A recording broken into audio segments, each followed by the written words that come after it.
the Matchbook Weekend Football Podcast. I'm your host, Daniel Hussey. Delighted to welcome a full complement of panelists in Mark O'Hare, Adrian Clarke, and Miguel Delaney. Before we get into the Premier League games, Mark, how are you? Doing well. Champions League was a bit underwhelming, we were saying last night. Very much so, yeah. I think we all expected a bit more of an entertaining encounter in Munich. It never really transpired. I think Julian Nagelsmann deserves credit for shutting down PSG. Kylian Mbappe didn't get the opportunities perhaps he expected him to get, possibly in the opening 10, 15 minutes or so. But that game was largely in the balance. Not a huge amount happened. PSG didn't take their opportunity from a Bayern mistake. Bayern took their opportunity from a PSG mistake, and it's kind of tie over, really. So, and then Tottenham, I mean, I don't know where to even begin there. Just utterly abysmal considering the magnitude of the match. Just no direction, no leadership. The team just looks absolutely exhausted for some reason. We thought they were saving themselves for the last third of the campaign and they'd sort of come to the boil now, but it's not been the case. And the relationship between fans and the coaching team looks dead in the water now. And that looks like a relationship that will come to the end at the end of the season. So a rebuild required for Spurs yet again. Yeah, look, they can still get top four, Adrian, but we touched on the FA Cup game and not playing your best team because you want to focus on the Premier League and the Champions League. You end up losing the game to Wolves, you end up not scoring against Milan, and you're out of all two of the competitions and maybe out of the top four as well because you're 3 points further back. Yeah, Spurs fans would be understandably angry about the FA Cup defeat because they gave it away, didn't they, by weakening the side. Yeah, I agree with Mark on the performance. You know, we backed them, didn't we? It was a difficult week for us actually in the Champions League. It was, yeah, there's a few of our selections that didn't come off. Just, yeah, there's a few little surprises. I thought Spurs would have enough to beat Milan on the night, albeit I think we all felt it might be a 1-0 if they did. But yeah, no, very poor. And I think the Spurs are just crying out for an attack-minded manager. You know, you got the three guys at the top end of the pitch, class acts, and then again he touches. Hardly, you know, it's very, very cautious and methodical, and yeah, it's bad times for Spurs. I don't think Conte will see out the rest of the season. I could see him going before. Yeah, Bentancur, a massive loss. Obviously, Miguel, I know you missed the game last night, so you had to stay at home a bit under the weather. First of all, I hope you're feeling a bit better. But how was the double screening for you? What is your sort of tactics for that? I was nearly going to send you a message. I watched one game usually, to be honest. Okay. What one did you pick? And also with the way Spurs have been playing, I found last night I was barely looking at the Spurs game. I didn't miss too much until the last few minutes. Yeah, it's one of them. Yeah, what do you do? I was just flicking. That was my sort of tactic with that. But the standard in PSG Bayern felt here and Spurs Milan, just nothing happened in the game like the guys touched on. Really good, by the way, Bayern Munich. I mean, they've now sort of seen off Barcelona and Inter in the group stage comfortably. You know, clean sheet wins. And now they've done the same, haven't they, to PSG, to nullify Messi and Neymar. We didn't think that Messi and Mbappe, we didn't think they'd be able to do it here, but made it look pretty comfortable. Yeah, it's a fascinating Champions League how that plays out. And City not necessarily through to the quarterfinals, as we will discuss next Monday.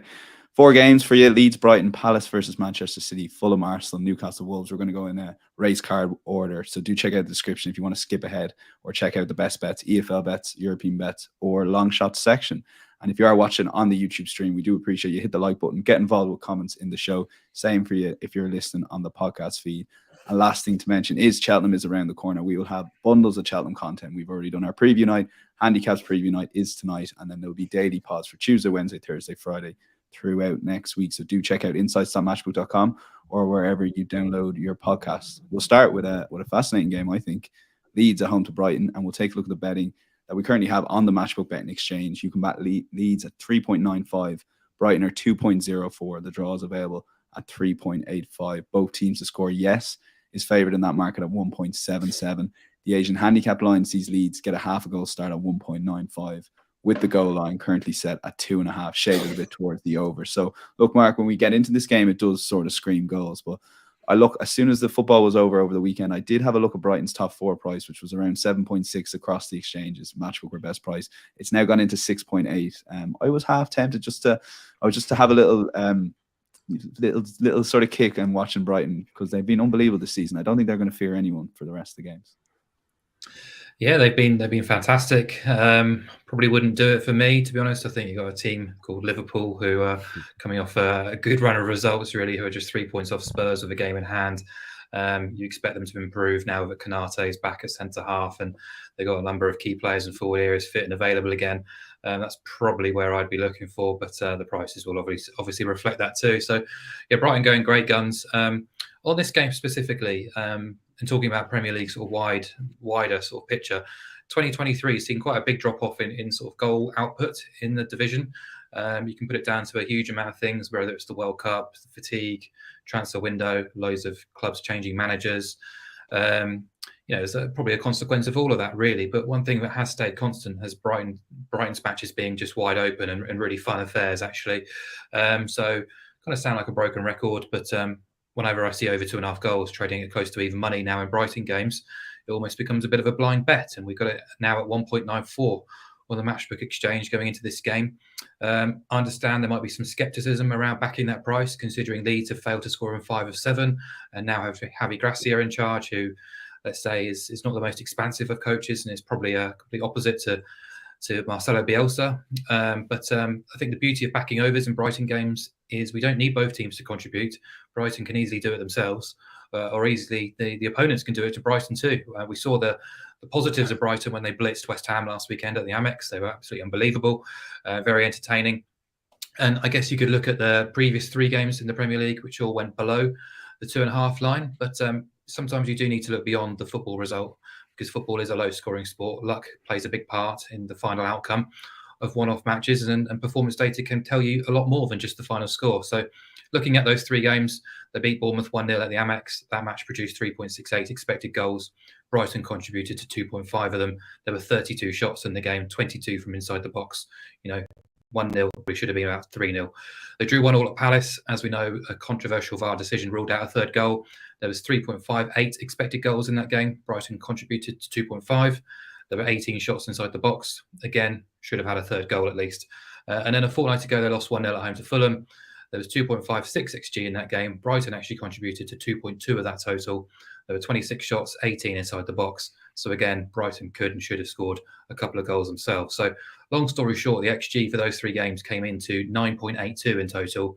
The actual goals came in at just 4. So the evidence is there to suggest that last week the 4-0 or 4 goals in their game wasn't it was kind of just following on a similar theme of Brighton games being quite expansive and ripe for over 2.5 goals. Backers, they generated about 3.7 expected goals against West Ham, cut them to ribbons, 4 different scorers, 12 different players had shots, 8 players had 15 or more touches inside the final third. That's what Brighton are capable of doing to any team, really. So, but especially when they go away from home, matches do tend to be quite wild affairs under De Zerbi. They played 8 games under him away from the Amex. 7 have seen both teams scoring. 6 have actually seen over 3.5 goals, let alone over 2.5. They're yet to keep an away clean sheet.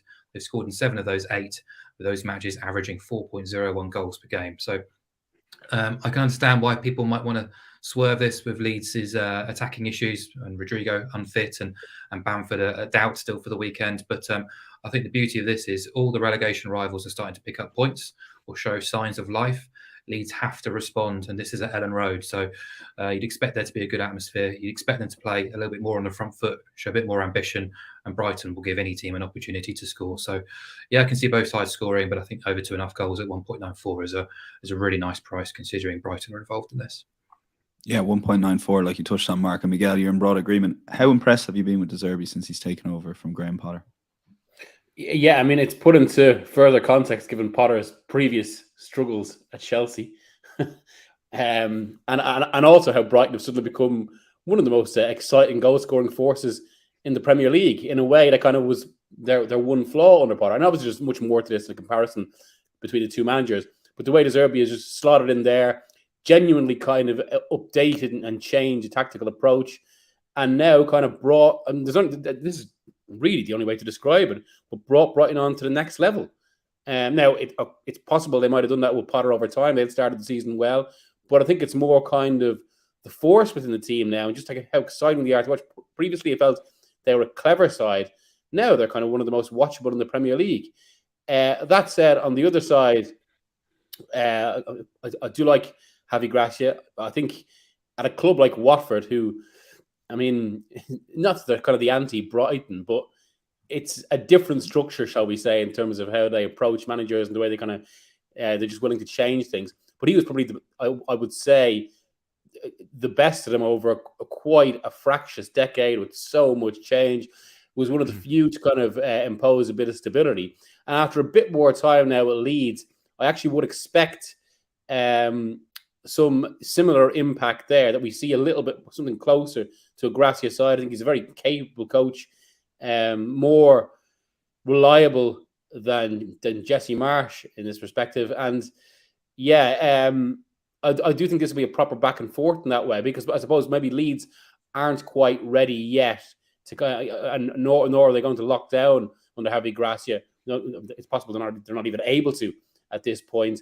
And it's one of those where I actually wouldn't have complete confidence in any single result, just because there's so many variables to this, not least with the way Brighton approach.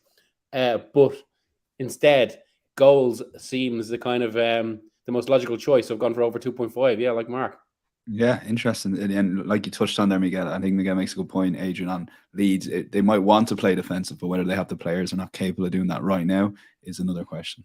Yeah, it is. Yeah, I understand that. I think Gracia definitely would tighten them up. They've got the midfield, haven't they, to contain opponents, in Weston McKennie and Tyler Adams. Really, really strong, athletic, defensive unit in front of that back four. So they do offer a bit more protection. Look, I think there will be a tougher nut to crack under Gracia. They've not lost at home to anyone outside the top 7 yet, Leeds United. So, and I know that Brighton are pushing to be in the top 4, top 5, top 6. So you can maybe discount them, but that's, that suggests they're relatively strong on home turf. And I give them a chance of being competitive, even though Brighton were brilliant last week. Obviously wiped the floor with West Ham United. I'm landing on the draw here, I've got to say. Brighton have failed to score in only one away game, so you'd expect them to get on the mark. But Leeds have scored in 8 of 12 at home, and even though Bamford and Rodrigo are out, they've got players that I think in an open game, if it's as the guys have predicted, that will be able to find the back of the net in front of that Ellen Road faithful. But yeah, I just think Leeds are going to be more competitive, harder to beat, and I don't think Brighton are going to steamroll at everybody in the way that they absolutely destroyed the Hammers last weekend, and as they have done to a few teams.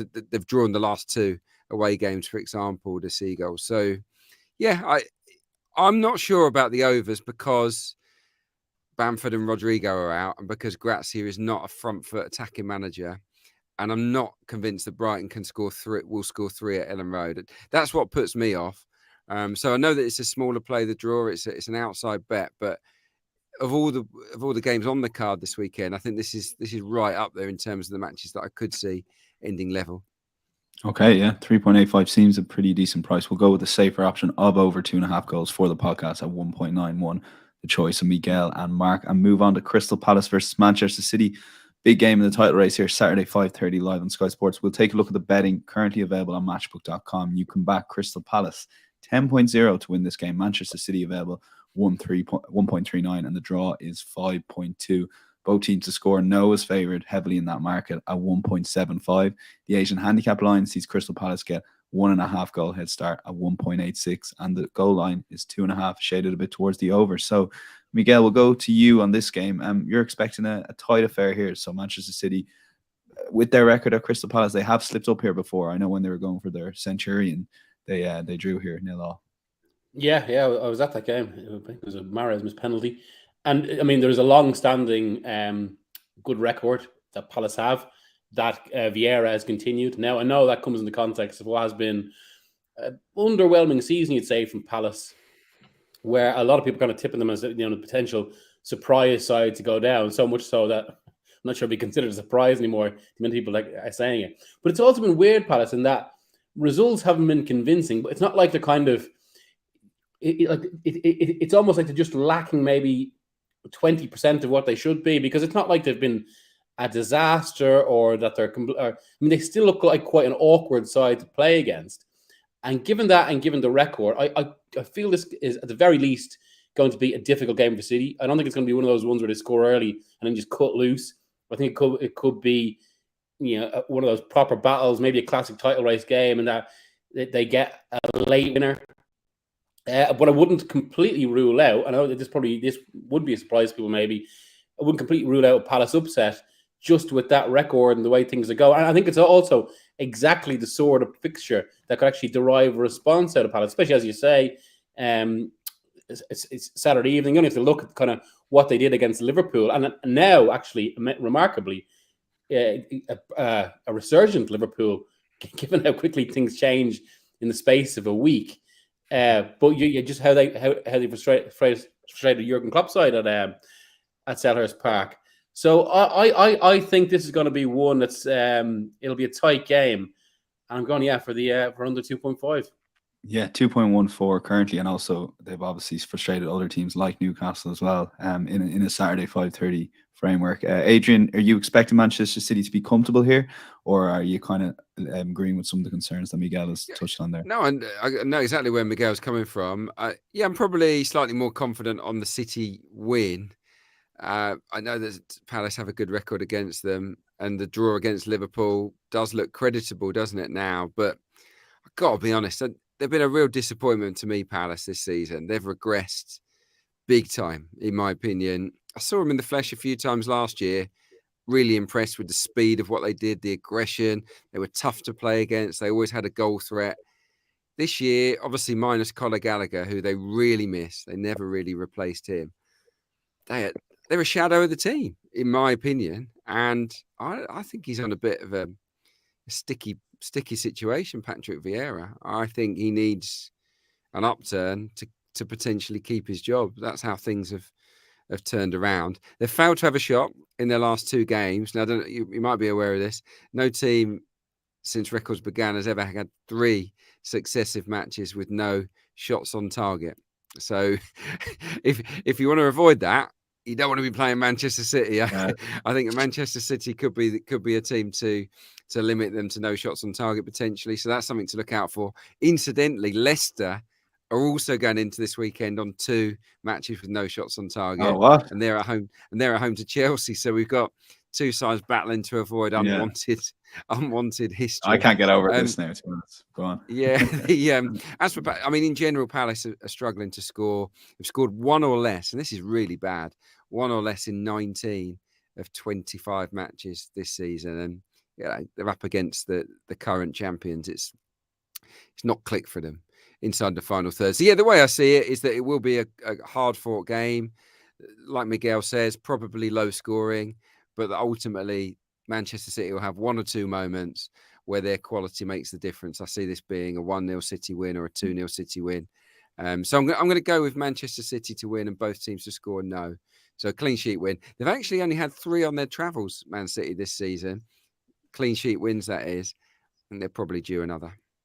Okay, yeah, Man City and both teams to score no, 2.2. I'm amazed at all the dreadful Premier League teams there have been over the years that Leicester and Crystal Palace are going into this weekend with a chance to break that shots on target record, which is blowing my mind, to be honest, Adrian. So, Mark, over to you. It's Man City and under 3.5 here for you is your selection. So I take it you're going to take different bits and bobs from the guys' points here. Yeah, Miguel touched on it, but I do have big concerns about Palace and their future in the Premier League. They're winless in 2023, 10 games across all competitions. They've now slipped to within 6 points of the bottom 3, but not just the bottom 3. They're actually 6 points off the bottom of the Premier League as well, because the teams below them are showing signs of life and have upgraded in the coaching department. And we've seen this with Patrick Vieira before in previous jobs, particularly at Nice, a promising starter, squad packed with potential. But once things began to sort of run into a bit of a malaise, he's really struggled to find the answers. Nice became a mind-numbingly boring side under him.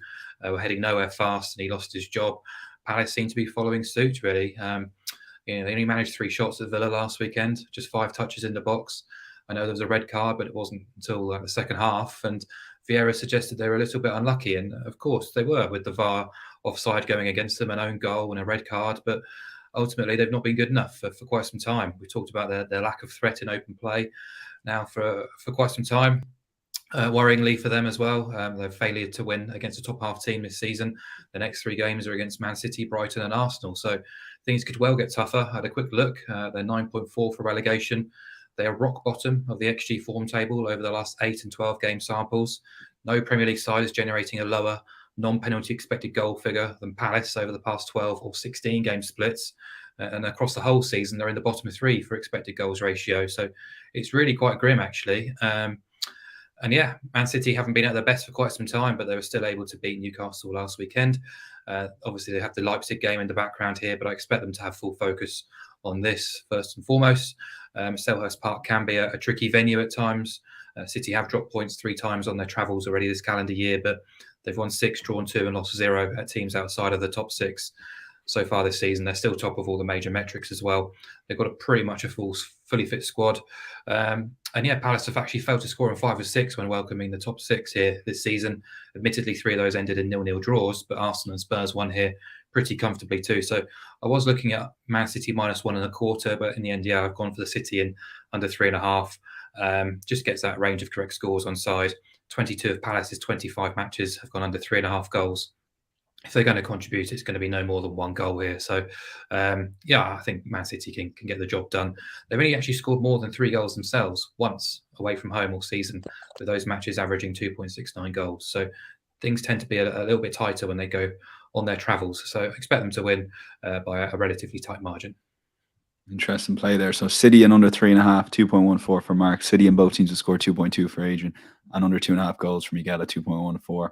I'm slightly leaning to with Adrian and Man City and both teams to score 2.2, despite some of the stats Marcus touched on with City's lack of adventure perhaps away from home. I just think this could be a blowout if the first half goes around for Crystal Palace. So we'll see. Time reveals all. Hopefully we'll get a nice 2-0 win for City, and that covers everyone's selection and everyone's a winner. We'll go to Fulham versus Arsenal and Adrian Clarke, but we'll take a look at the betting that we have at matchbook.com. Fulham available at 6.4 in the match odds. Arsenal available 1.61. The draw is 4.3. You can back both teams to score, yes.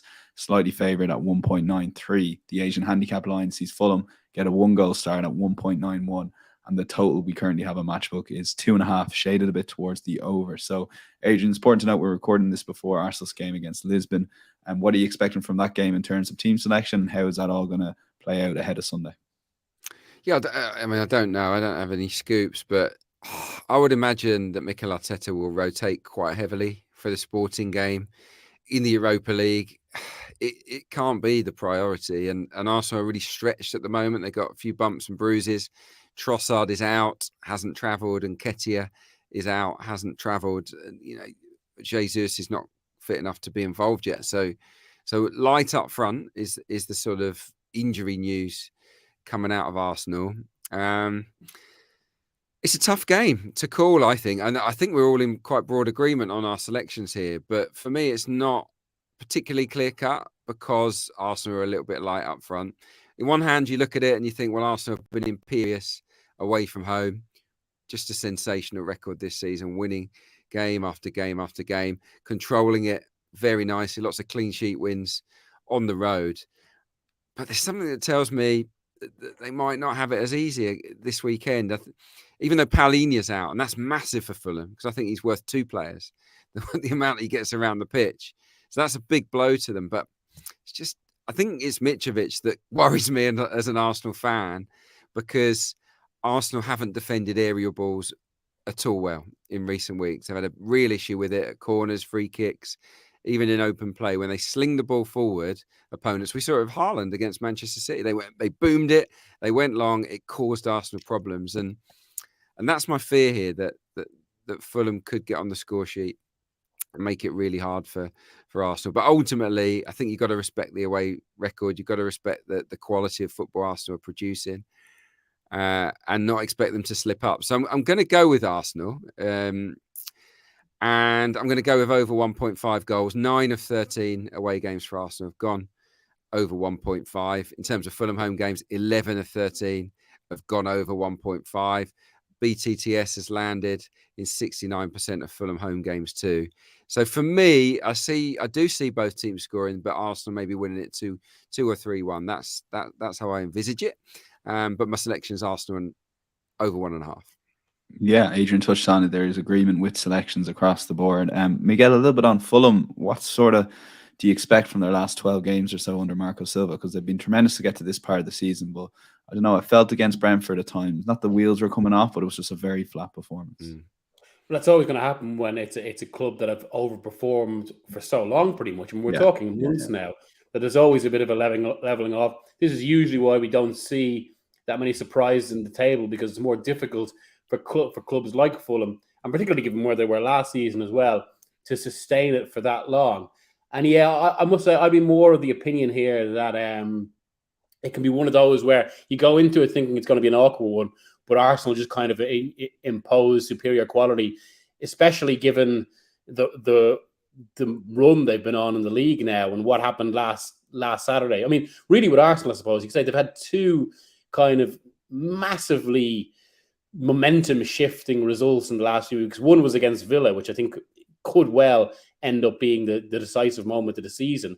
And then potentially the next most decisive after that, which was that victory against Bournemouth at home. Now, again, there's an argument that a title challenger can't keep kind of going through the emotional ringer in that way. But actually, I don't think that's going to be the case. And it's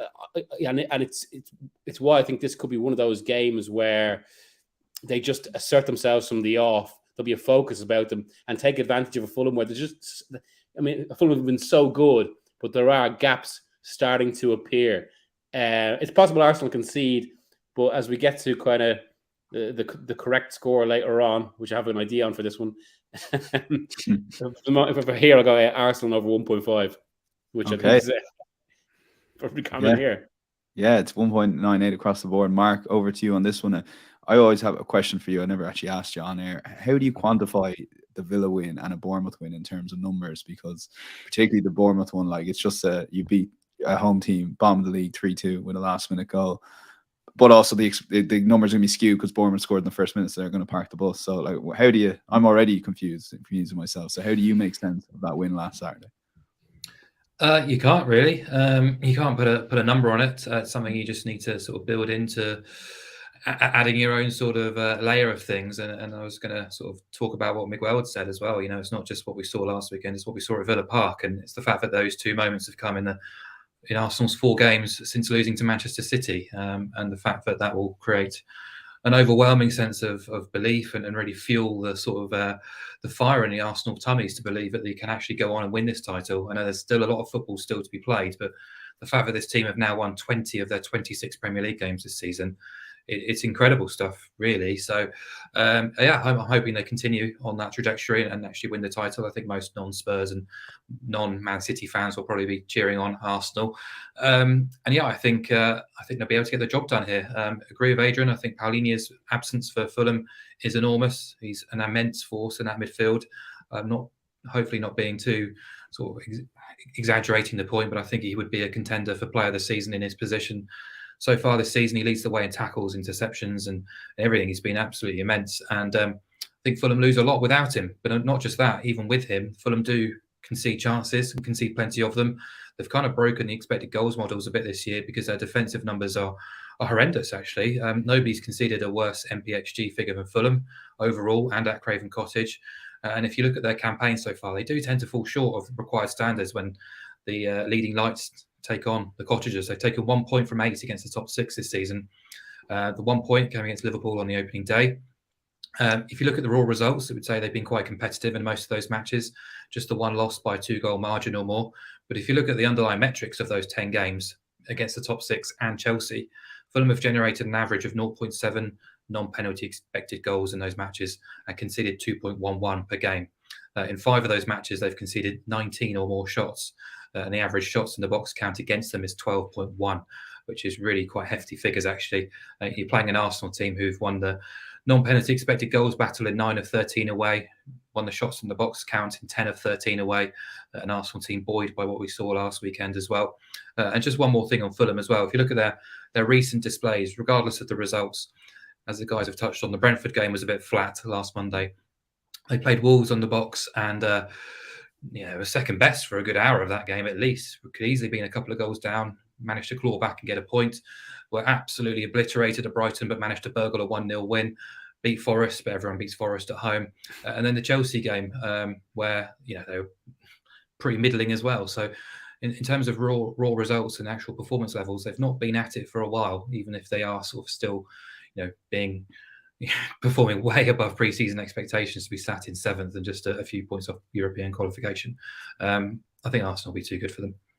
Okay, Arsenal over 1.5, 1.97 nibbled when I was looking on site there. So 1.97 is the current price on Matchbook. We will go to the final game, the Super Sunday game, Newcastle versus Wolves, and take a look at the betting that we have on Matchbook.com. This is a fascinating game, I think, personally. Newcastle available at 1.74. High-flying Wolves in recent weeks, 5.8. The draw is 4.0. Both teams to score, yes, is 2.08 with no favourite at 1.82. The Asian handicap line sees Wolves get a 1-goal head start at a 1.72 price with the total at 2.5. So, Adrian, set this game up for us because Wolves have been the form team over the last few weeks. They've really been impressive. I think the price is too big on Wolves. That's my honest opinion. I'd be interested to know Mark's view when it's his turn. I mean, Wolves have improved massively, in my opinion, under Julian Lopetegui. The results are patchy. They win one, they lose one, they draw one. But for me, they are improving quite rapidly. We talked about that game at Fulham. I remember watching that, and yeah, they look quality. I mean, if only they had a striker that could actually score. It's almost been a year, hasn't it, since one of Wolves' actual centre forwards found the back of the net, which is just bizarre. I think they're a decent side, and they go to Newcastle, who aren't in good shape. They've won one of their last 8. They've scored 3 goals in 2023. The stats are pretty good. They're creating chances. It's kind of about the finishing, but that poor finishing is beginning to impact on confidence, in my opinion. A few of the players just not looking the same as they were. Joelinton, I don't know if you're aware of this, he's out, suspended. He's picked up 10 bookings, so he's out. So for me, Newcastle aren't the shoo-ins that the odds would suggest. And then you look at the history of the fixture. It's really amazing, actually. Of all the Premier League fixtures to have been played at least 15 times, Newcastle Wolves has seen the highest percentage of draws. 10 of the last 15 meetings have ended in a draw between Newcastle and Wolves. And given what I've just said, I think Wolves are more than capable of getting a draw this time around. So Wolves plus half a goal, where I get the Wolves win and I get the draw, really appeals, as does the price at 2.34. So that's where I'm heading. Both teams have scored historically in 14 of those 15 games as well. So even though you'd expect a low-scoring affair here, the best defence against the lowest scoring side, unders is a clear shout. I can absolutely see both teams maybe scoring once in the game, but Wolves being competitive and being able to at least come away from St James's with a draw. So yeah, that's where I'm at. Both teams, by the way, have drawn a lot of games this season, one apiece. 4 times that's happened to Newcastle. Same to Wolves. So yeah, Wolves plus half a goal at the price, I think, provides good value here. Were you tempted at all, Mark? You put in the unders, but I have to say I'm sold on Adrian's case there, to be honest. Yeah, I mean, just looking at Matchbook now, you can get Wolves +1 at 172. If that was to reach 175, I think it's a very interesting selection. They've been much improved under Lopetegui, as we expected them to be. Very similar to what we expected as well. Well drilled, dogged, competitive, don't give much away. A forward line that you can't always trust, but that kind of piles the pressure on the rest of the team. And that's my only concern about Wolves is, are they clinical enough to take their opportunities in tight matches to get results against the stronger opponents in the division? Last weekend, they failed to even have a shot in the first half against Tottenham. They did switch systems at half-time, returned to a 3 at the back, and things improved measurably. You'll assume he'll follow a similar pattern here and maybe go with the back 3. I'd like to see the team news first. But yeah, that was a 7th game in 11th now under Lopetegui not to feature 3 or more goals. Just 4 of those matches have seen BTTS, and the average goals per game in those matches comes in at 2.00. So I said it before at the Leeds Brighton match that in 2023, or since the end of December, around 2/3 of Premier League games have gone under 2.5 goals. And the overall success rate of overs is down to 50% in the Premier League, which is as low as it's been for a long, long time, actually. And I think if you looked at the coupon and picked out a game you thought might be under 2.5 goals, I thought this would be towards the top end of that list, along with maybe Everton, Brentford, and West Ham Villa. But the price here is 1.8 for under 2.5 goals. It's a big price considering we've got 2 of the bottom 4 teams for average goals per game output across the whole league Newcastle's matches average 2.17 goals, Wolves 2.08. Unders has landed in 67% of Newcastle games and 62% of Wolves matches, yet the market is saying it's just got a 55% chance of winning. We've touched on Newcastle a lot recently. Completely agree with everything Adrian said, really, about going forward. I expect Alexander Isak to get an opportunity here. Callum Wilson's not been anywhere near good enough in the final third now for quite some time. Maybe that might be the livener that Newcastle need to refine their goal scoring form. But defensively, they can be and continue to be pretty strong, particularly at St James's. 75% of their home games have gone unders. They've kept clean sheets in 7 of 12 at home. They've only scored 3 or more goals on 3 occasions at home. And across all Premier League venues, 9 of their last 10 matches have gone under 2.5 goals. The average goals per game output of those 10 Newcastle matches, 1.11. It's not been fun. It's not been entertaining watching Newcastle recently. So, yeah, to me, it all comes together to be a rock solid kind of under 2.5 goals play here at 1.8. I don't take them often, but for me, it's one of the better bets on the coupon. Yeah, and I know, Miguel, you're in agreement with the bet. A little bit on Newcastle. The guys touched on 1 win in their last 8 Premier League games. It's not that the wheels came off with like a 3 or 4-0 battering somewhere. It's like just slowly crept in results injury-wise, and next thing you've only won 1 game in 8. So in my head, they haven't been that bad, but all of a sudden the stats say otherwise. I must say, I think we said on the podcast actually that going back about 2 months, I was a little bit not completely convinced by Newcastle. Well, I think there's 2 things. First of all, Eddie Howe is one of those managers who, it's always like he can never completely get the balance right. Either he has the defensive structure correct, but that means that his sides aren't as strong attacking, or it's the other way, as was often the case with Bournemouth, and they actually score a lot and create a lot of chances, but they're too open. Now, Newcastle have so far been the former, but that was offset for a lot of the season. I think, and some of this is potentially related to kind of the emotional momentum around the club, despite kind of from a really controversial takeover, but given the kind of the effect on the football. And then we had a few of their attackers enjoying kind of these rare purple patches at exactly the same time, with Almiron being the most obvious. That was never going to last, which may be why it was slightly surprising they didn't go bigger in January. And once that kind of, I suppose, reverted to normal, naturally what happens in those sort of situations, when you're not scoring as much, it does increase the pressure on your defence, and suddenly things don't look quite as tight. And I think that's what we've been seeing in Newcastle. I mean, no matter what happens now, they'll probably end up top half of the table, but they need to arrest this. I mean, there have been some signs in they're pretty good against City. I must say I thought they were really poor in the League Cup final against Manchester United. Could have been there all day and never would have scored. But it's still difficult to get away from the feeling that from now on in, a lot of their games are going to be low scoring.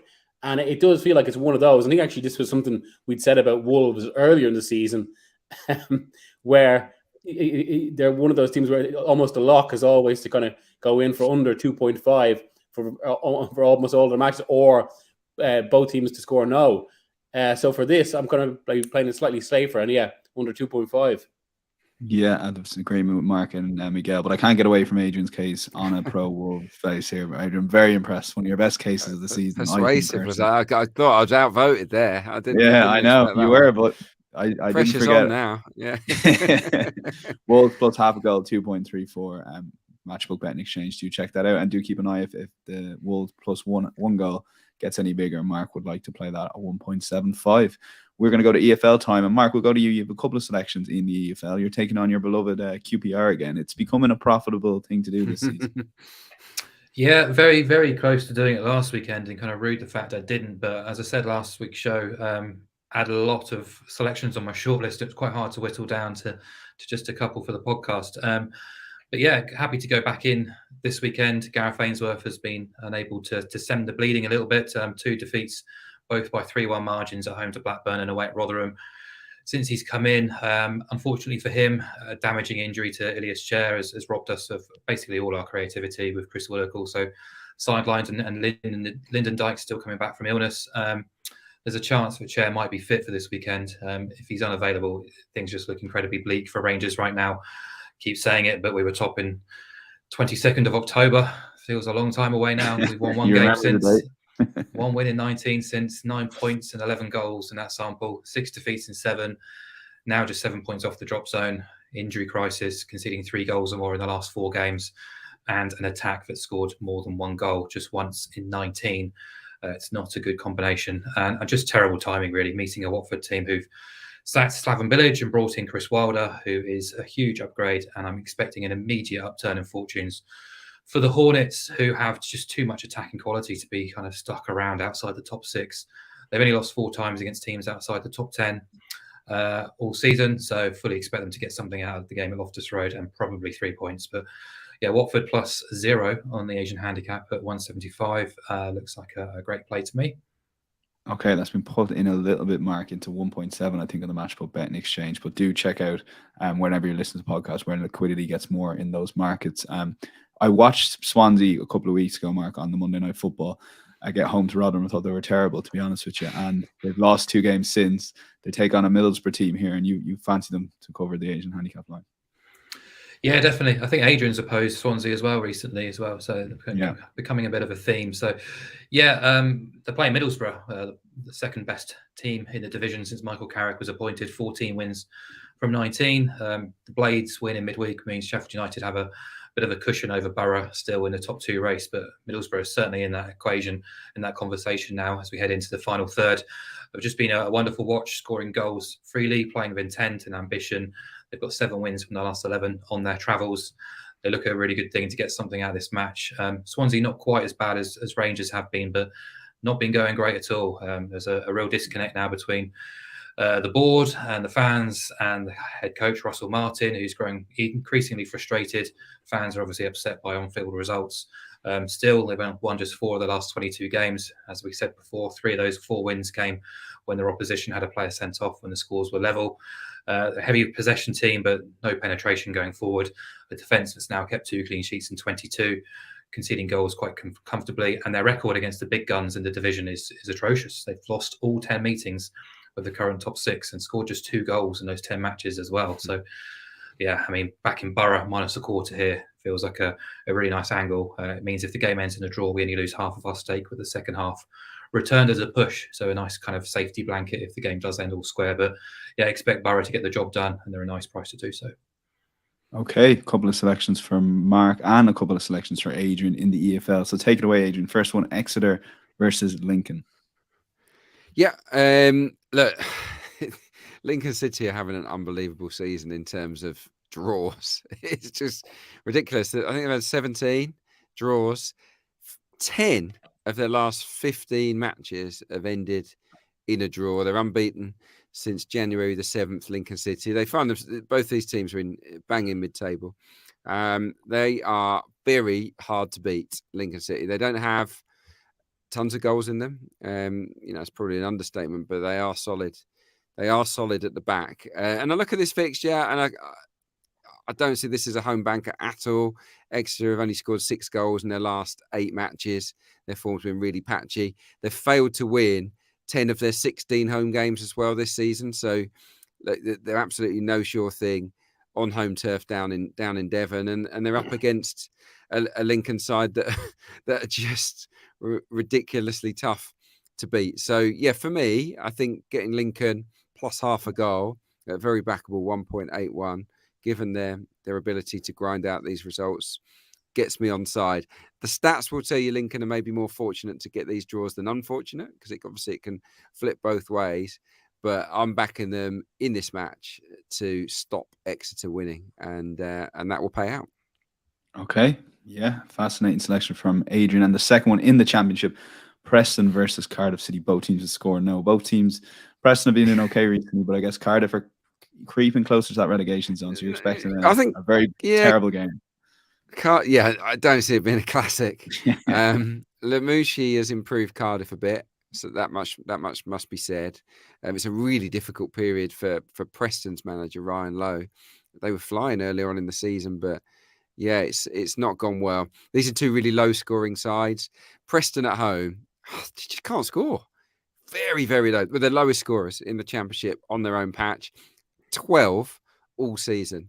Cardiff, away from home, have the second lowest goal count.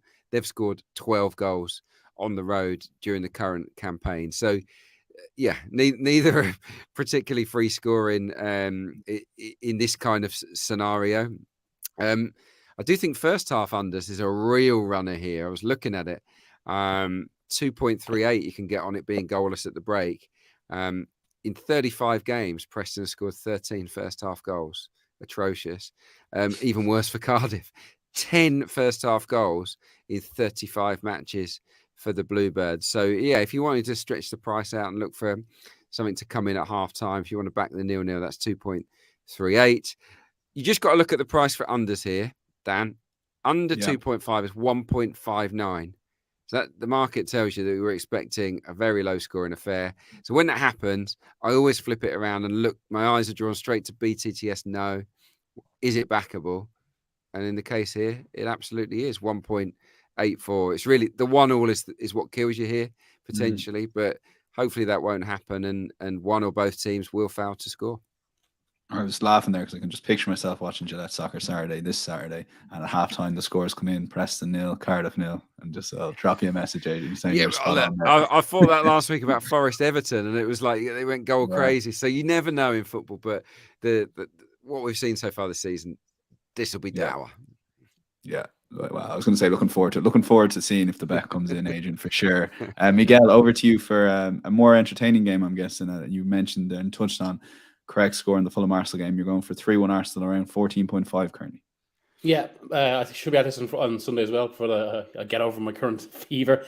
But it's one of those. I mean, maybe not entertainment. Maybe, well, if it goes as I think it will do, I think it'll be one of those where Arsenal just kind of impose themselves from the off, maybe get an early 1-0, 2-0 lead,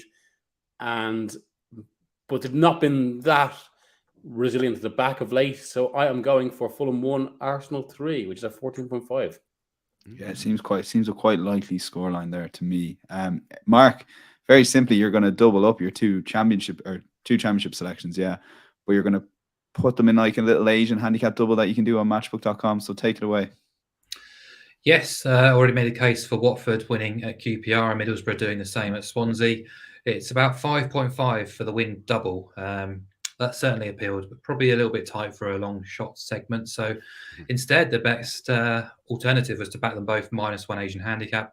The double comes in at 11-1, 12.0, which is an enormous price, really. The beauty about this is if both win, obviously we get paid out. If both win by 2 goals or more, I should say, we will get paid out. But if either all win by exactly 1 goal, that leg is just void and the bet becomes a single, really. And they're both actually quite nice options as single bets, around 3.45, 4.0-ish on the singles. Obviously, if one or both fail to win, the bet loses. But if both teams win by 2 goals or more, we get paid out.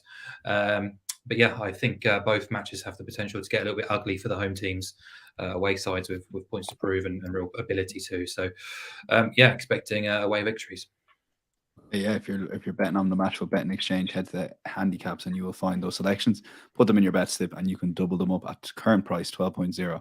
I think that could prove quite a popular double this weekend. Adrian, correct score: Newcastle versus Wolves. You touched on a lot of the reason your case for Wolves, so make it a small little more of a case for this correct score. Yeah, look, it's just repetition, really. This fixture has ended 1 apiece a lot. You gave it away in your initial six of the last. I don't think I used this one. 6 of the last 8 times Newcastle have played, it's ended 1-1. I mean, it's the 1-1 derby.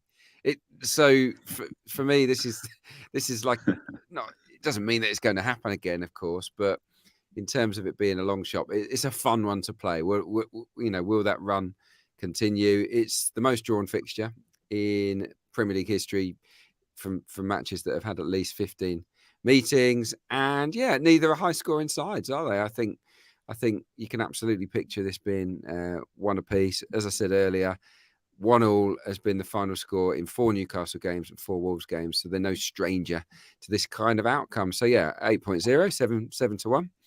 Take it on. Let's lock it in. Over to podcast bets. Miguel, you kind of touched on Liverpool's improved form. Look, if it wasn't for that Real Madrid game, I don't know what story we'd be painting on this Liverpool team right now. But you do believe most of what you've seen, and you do like them in the early kickoff. Yeah, and as well as that, I mean, I do think that just the scale of what happened last Sunday is itself kind of influential. I think that they'll go into this game on that high. They had a full week off as well, at a point where Klopp is talking about how, for the first time this season, he's got a full group of training, some outstanding training going on. That does make a difference. So I think they'll go into this really strong. So I'm going Liverpool and Bournemouth not to score. So I mean, if it was really bold, I need to be going for kind of a big Liverpool win again. But maybe it's, given the way this season has gone, maybe better to be a little bit more conservative in that regard. And also the fact Bournemouth have come across that Arsenal defeat, it'd be interesting how they bounce back from that too. Mark, over to you. Matchbook Insights has been filed Thursday morning, and this is one of the two selections. The other is available on insights.matchbook.com. So take it away, Lorient versus Troyes, over 2.5 goals, 1.79. Yeah, it's a nice price. The market says, over 2.5 goals in Ligue 1 has landed in 55% of games. The market is saying that's about the same possibility we get on Sunday between these two teams. Whereas actually, if you look at not just raw results, but underlying metrics, these two are definitely amongst the leading candidates in France for goal-filled games. Mainly down to Troyes being committing complete freefall. They are dreadful. 7 defeats from 9 winless games this calendar year. They've won once since September's international break. They burgled a 2-2 draw against Monaco last weekend, but just 1 clean sheet all season, conceding 2.19 goals per game on average. But they carry a bit of a threat themselves. They've scored in 20 of 26 Ligue 1 games this season, despite being second bottom. No team has seen more BTTS winners. No team has seen more over 2.5 goals winners than Troyes. And things just go wild whenever they play away from home. Their away goals per game average, matches featuring Troyes, 4.54 goals per game. They're 13 away games, 12 have seen overs, 11 have seen BTTS, 8 have even seen over 4.5 goals. I'm just going to read you their results away from home because it's just carnage.